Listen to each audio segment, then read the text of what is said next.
Silvina cravou mais de 100 facadas no próprio pai, enquanto gritava que o demônio precisava sair dele. Ao lado estava sua irmã Gabriela, orando para que o mal deixasse a família. Os três estavam nus, cercados por velas, bíblias e livros esotéricos. O que aconteceu naquela casa não parecia algo desse mundo, mas será que realmente era uma obra do diabo? Em 27 de março de 2000, Buenos Aires acordou com gritos que ainda ecoam no imaginário argentino. Na rua Manuela Pedraza, no bairro de Saavedra, um apartamento se transformou em cenário de um crime tão brutal quanto inexplicável. O que começou como um ritual de purificação terminou em assassinato, e uma dúvida que 25 anos depois continua no ar. Foi um surto psicótico coletivo ou algo demoníaco? Conheça hoje o caso real das Irmãs Satânicas.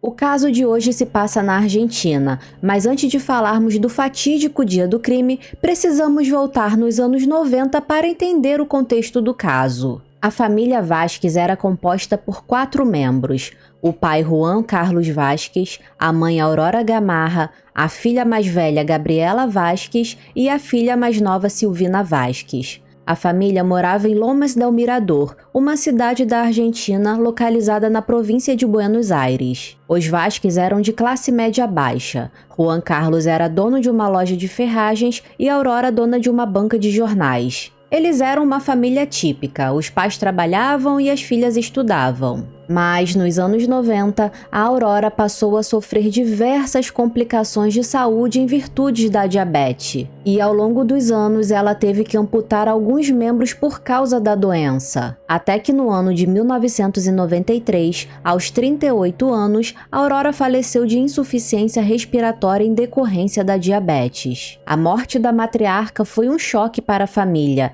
Na época, a Gabriela estava com 22 anos e a Silvina com 14. E devido à perda da mãe, as meninas passaram a se comportar de forma diferente. Gabriela terminou o namoro e passou a frequentar boates e casas noturnas quase que diariamente, e também passou a utilizar drogas. Já a Silvina, que tinha apenas 14 anos na época, tinha acabado de começar o ensino médio e desenvolveu alguns medos. Ela evitava sair de casa sozinha, dizendo que algo de ruim poderia acontecer com ela. Algo que hoje chamaríamos de síndrome do pânico, talvez. Juan Carlos teve que assumir o papel de pai e mãe, e mesmo sofrendo, ele teve que manter o trabalho para poder sustentar as 2 filhas, já que agora ele era o único provedor do lar. Com a família totalmente desestabilizada e sem a matriarca, as brigas entre eles eram frequentes. É dito que a família, tanto Juan Carlos e as meninas, não aceitavam o falecimento da mãe. Eles alegavam que alguém teria feito algum tipo de trabalho de bruxaria para tirar a vida de Aurora.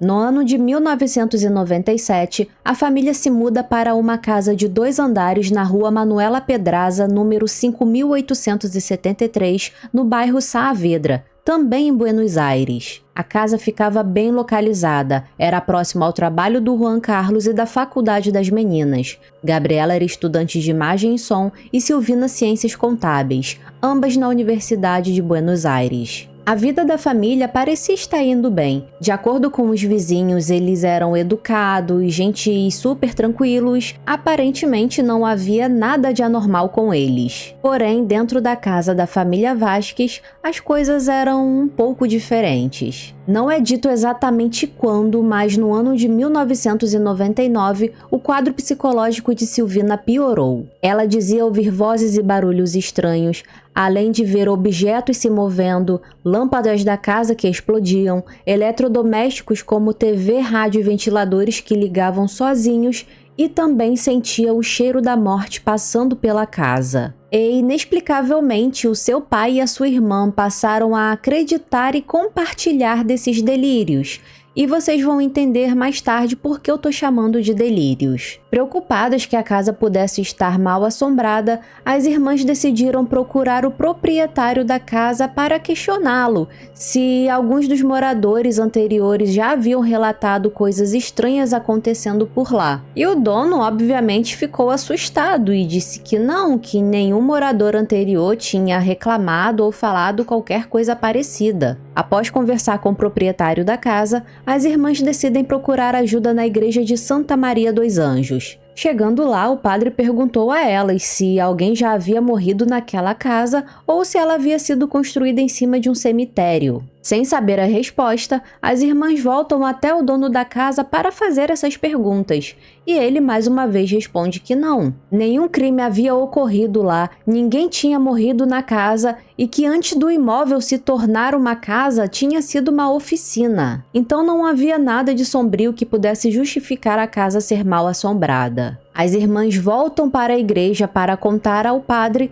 e, chegando lá, esse padre diz que não pode ajudá-las. Porém, orienta que as irmãs purifiquem a casa jogando água benta em todos os cômodos e que, se as atividades continuassem, para procurar um local chamado Centro Alquímico Transmutar. E essa foi uma orientação nada comum para um padre. Geralmente, o que se espera de um padre é que ele oriente a rezar, fazer orações na casa, ou até mesmo que ele faça um exorcismo menor, que é um ritual que não precisa de aprovação do Vaticano. Agora, alquimia, de acordo com os lugares que eu pesquisei e também com um pouco que eu sei sobre o catolicismo, é algo que a Igreja Católica condena. Bom, e seguindo a orientação desse padre, as irmãs foram até o Centro Alquímico Transmutar. E lá elas explicaram tudo o que estava acontecendo na casa para um homem chamado Sérgio Etcheverry, que era o dono de uma seita. Sim, o Centro Alquímico Transmutar, na verdade, era uma seita. Eles vendiam itens que eram supostamente enfeitiçados para atrair coisas boas,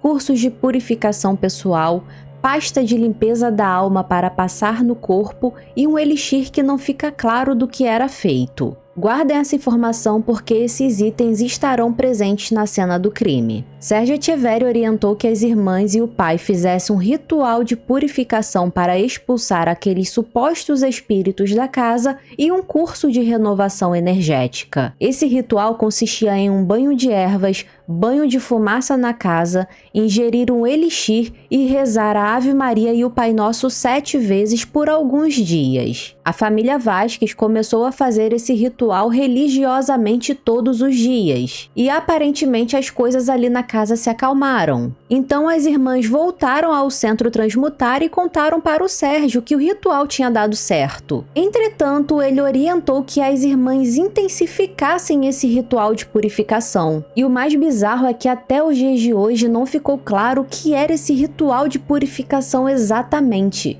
E já já vocês vão entender o porquê eu tô falando isso. Durante 5 noites, os vizinhos relataram ter ouvido Juan Carlos, Silvina e Gabriela orando e entoando cânticos muito alto dentro da casa. Gabriela, inclusive, teria avisado os vizinhos para que eles não se assustassem com as orações dentro da casa. Até que na madrugada do dia 27 de março de 2000, as orações e cânticos se transformaram em gritos de dor e desespero. E preocupados de que alguém pudesse ter invadido a casa da família, os vizinhos acionaram a polícia. Os policiais que atenderam o chamado chegam no endereço e tocam a campainha, porém escutam barulhos e gritos vindos de dentro da residência e tentam verificar o que está acontecendo olhando pela janela. E é nesse momento que os policiais veem uma mulher nua, ensanguentada, golpeando um homem com uma faca, enquanto outra mulher está ao lado assistindo o crime. Assustados, os policiais pediram reforços pelo rádio e decidiram arrombar a porta da casa que estava trancada para conter a criminosa. Entretanto, nem o mais experiente dos policiais estava preparado para atender aquela ocorrência de crime. Dentro da casa, eles encontraram Silvina Vasques, de 21 anos,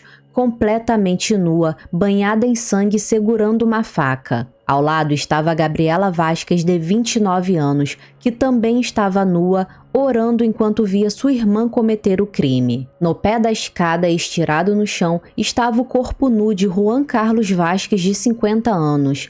inacreditavelmente ainda respirava enquanto segurava o corrimão da escada com uma das mãos. Todo o seu corpo possuía mais de 100 cortes.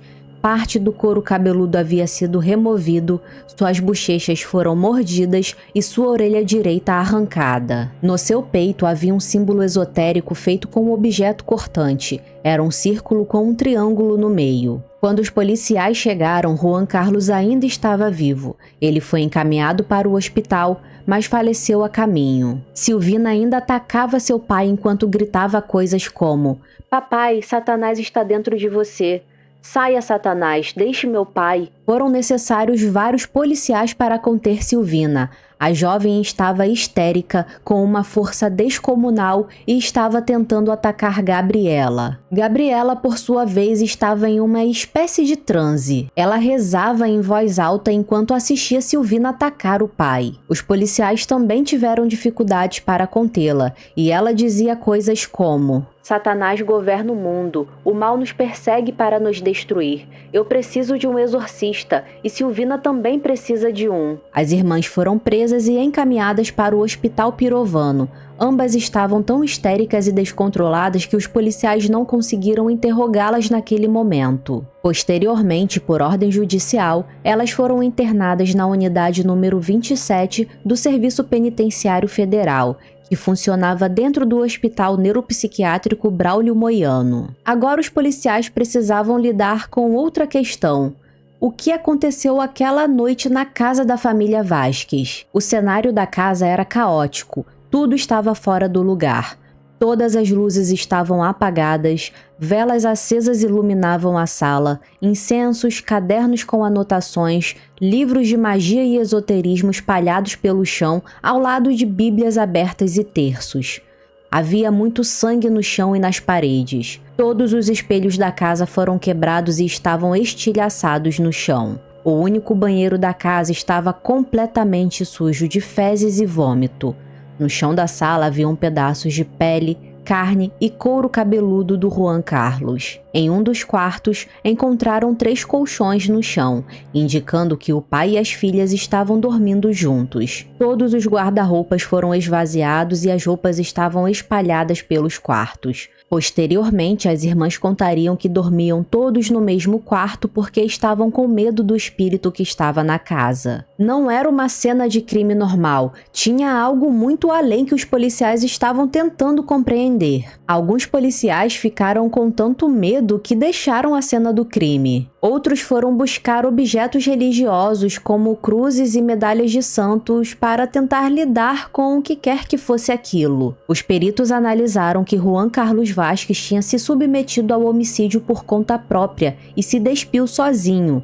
Não havia indícios de luta corporal ou de resistência. Juan Carlos se entregou de corpo e alma ao ritual, permitindo que Silvina o abrisse camada por camada para tirar o mal de dentro dele. Ele foi esfaqueado cerca de 152 vezes. Os peritos constataram que ele estava de pé quando recebeu a maioria dos golpes, e a causa da morte foi hemorragia por múltiplas lesões de arma branca na cabeça e pescoço. Quanto à casa, os peritos concluíram que a família ingeriu o tal elixir de purificação, e esse elixir fez com que eles passassem mal, por isso o banheiro estava sujo de fezes e vômito. Posteriormente, foi descoberto que esse elixir de purificação era, na verdade, um produto para limpar piso. Os 3 também teriam passado a pomada purificadora em seus corpos para o ritual. A polícia também chegou à conclusão que os Vasques estavam há dias naquele ritual, devido à quantidade de sujeira e excrementos que encontraram pela casa. Os investigadores notaram que a casa havia sido preparada para aquele ritual, porque todos os móveis da sala haviam sido afastados e no centro estavam todos os objetos de purificação que eles estavam usando para o ritual. Os investigadores notaram que a casa havia sido preparada para esse ritual de purificação, porque os móveis da sala tinham sido afastados e no centro da sala estavam todos os objetos desse ritual. A mídia começou a chamar as irmãs Vasques de irmãs satânicas, e a casa se tornou uma espécie de atração turística. Pessoas viajavam até o local para ver de perto onde as irmãs satânicas teriam feito o ritual. Os psiquiatras que avaliaram as irmãs concluíram que a família entrou em um delírio coletivo, onde a psicose de Silvina teria influenciado Gabriela e o pai.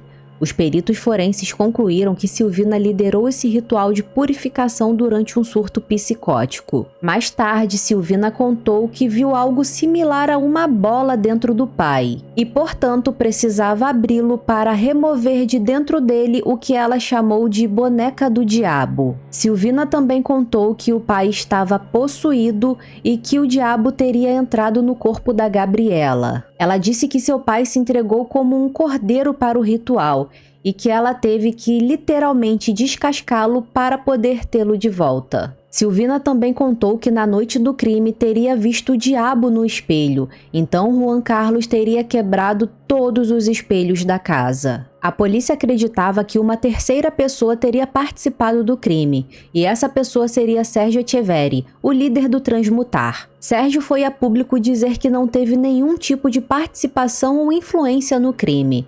Posteriormente, a hipótese do envolvimento dele foi descartada. Silvina e Gabriela passaram por diversas avaliações psiquiátricas e permaneceram por um tempo internadas para tratamento. Mesmo após meses internada, Silvina continuava dizendo que precisava expulsar o demônio de dentro do seu pai e entrava em surtos frequentes precisando ser dopada e colocada em camisa de força. Durante esses surtos, ela também dizia que os espíritos eram culpados pela morte da mãe dela. Silvina foi diagnosticada com esquizofrenia paranoide. A esquizofrenia paranoide é o tipo mais comum de esquizofrenia. É uma forma de psicose caracterizada por delírios e alucinações, especialmente auditivas, em que o indivíduo tem uma crença persistente de que está sendo perseguido ou que estão conspirando contra ele. Já Gabriela respondia bem ao tratamento, mas nas primeiras semanas de internação ela insistia que tanto ela quanto a sua irmã precisavam de um exorcismo. Gabriela foi diagnosticada com transtorno de personalidade esquizoide. O TPE, ou transtorno de personalidade esquizoide, é um transtorno mental caracterizado por um padrão persistente de distanciamento social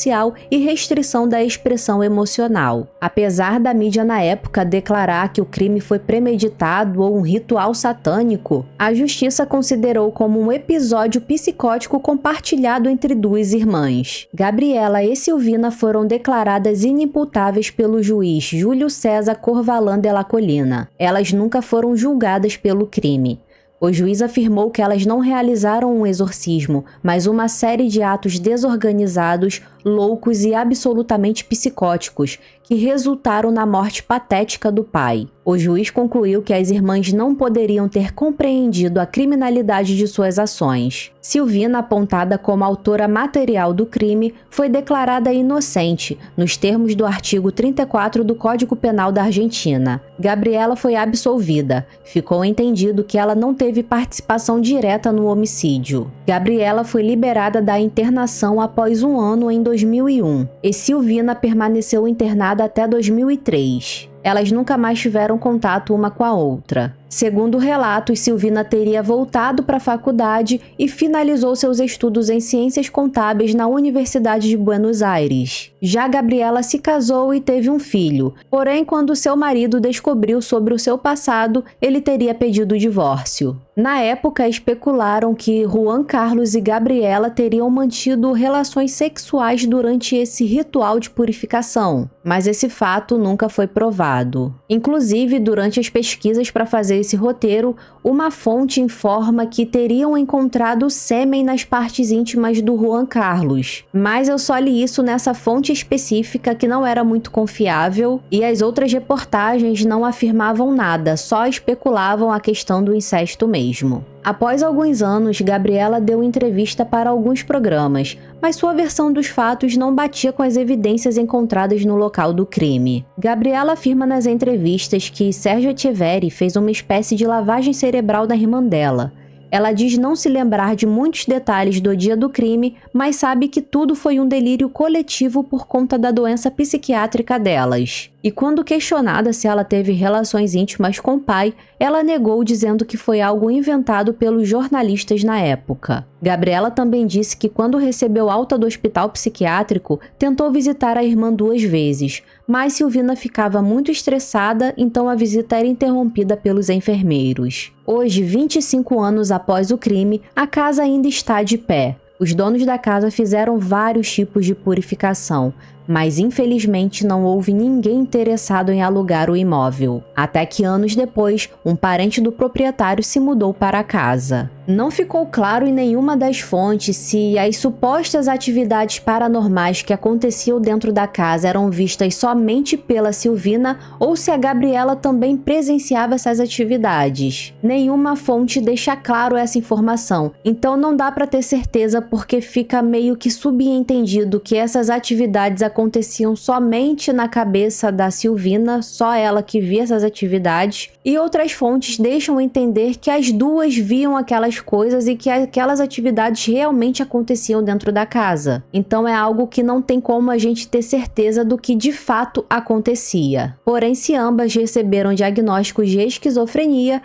provavelmente essas atividades paranormais eram fruto da imaginação delas. E fica a pergunta, será que o pai, o Juan Carlos, também tinha algum tipo de problema psicológico? E esse caso é muito complicado de opinar porque foi um caso que teve muito sensacionalismo envolvido na época. Confesso que não foi um caso fácil de fazer, eu tive que filtrar muita coisa desnecessária e exagerada para trazer esse caso aqui para vocês. Mas enfim, eu quero saber qual é a sua opinião sobre esse caso. Você acha que a família Vasquez teve um surto psicótico coletivo que resultou em uma tragédia? Ou realmente havia algo sobrenatural e maligno naquela casa que resultou na morte do Juan Carlos? Deixa a sua opinião aí para mim nos comentários, verifique se já deixou o like, se inscreveu no canal. Muito obrigada por assistir e até o próximo caso sinistro.